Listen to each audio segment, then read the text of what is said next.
Hi everyone, Michael here once again with the Daily Note 2 and 3 YouTube channel. Welcome to part 7 of what's new on Android 4.3 for the Samsung Galaxy Note 2. This episode is all about Samsung Knox.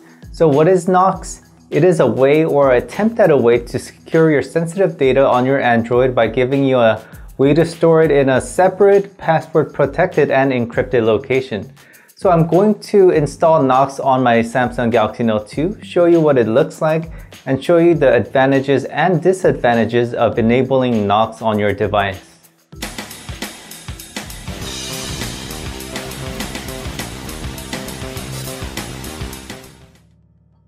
So first thing you must understand is why something like Knox is necessary on Android and why there hasn't been anything like it before. It is because the data on your Android device is not totally secure. For example, say you have pattern unlock or something stronger like a password unlock, while your data is still vulnerable. A pattern unlock will be a good deterrent for your data if somebody stole your phone primarily for the hardware. They're not going to go out of their way to extract your data.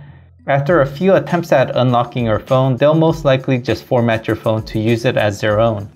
Now, if somebody stole your data for the purposes of stealing your data on your device, they can easily gain access to your files.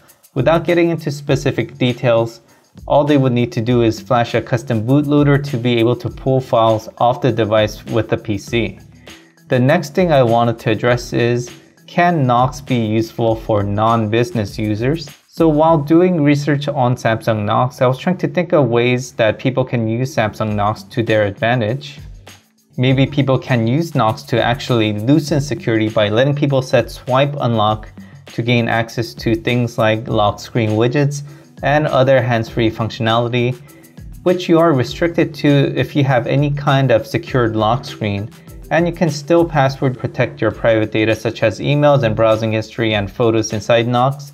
Or maybe you can use Knox because you give people access to your phone regularly, and although they might not be looking to snoop on your data, you don't necessarily want to leave the door wide open for them to access your private data while you're away from your device.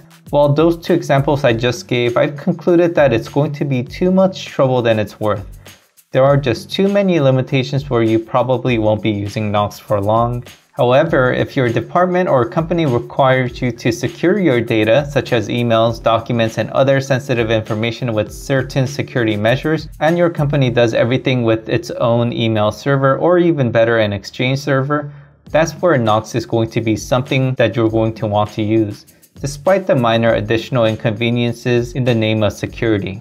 So let's install it. It's going to take some room on your Android, approximately 200 megabytes worth.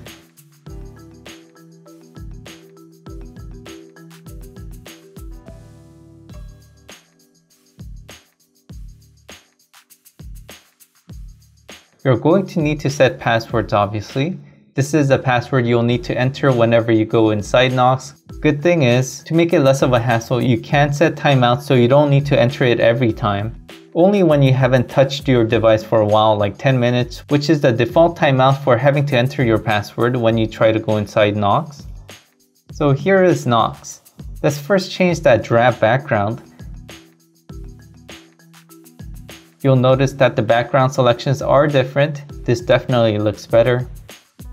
One thing you'll notice right away is the limited amount of apps and how they all have that Knox symbol on the bottom of the icon. It is because for an app to run in the Knox secured space, the app must be certified as a Knox app, which means you can't just install an app from the Google Play Store, and any app you want to install has to come from the Samsung Knox App Store. And right now, the amount of apps available is pretty limited to say the least.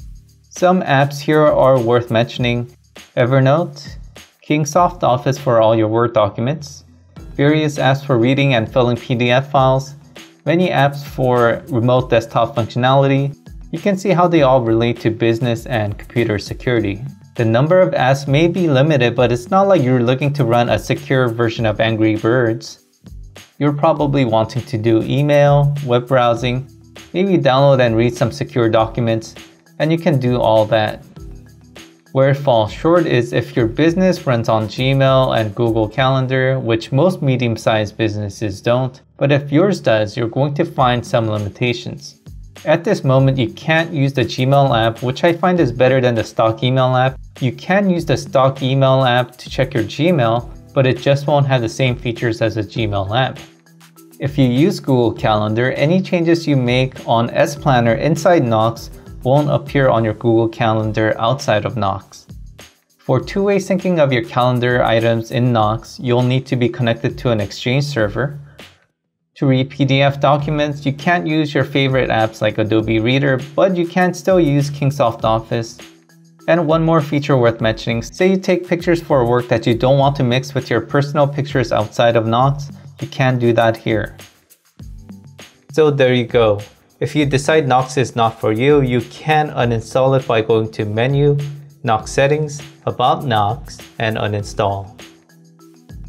So that's Knox in a nutshell. It is a new concept in Android. It has a lot of potential, and depending on your needs, it may work for you as is, or Knox may be something that may need to mature before it can meet the needs for your business security and your requirements for productivity when working with secure data. So that's it for today. Make sure you check out the other videos in this series and on this channel, and make sure you subscribe for more upcoming videos. And once again, thank you for watching.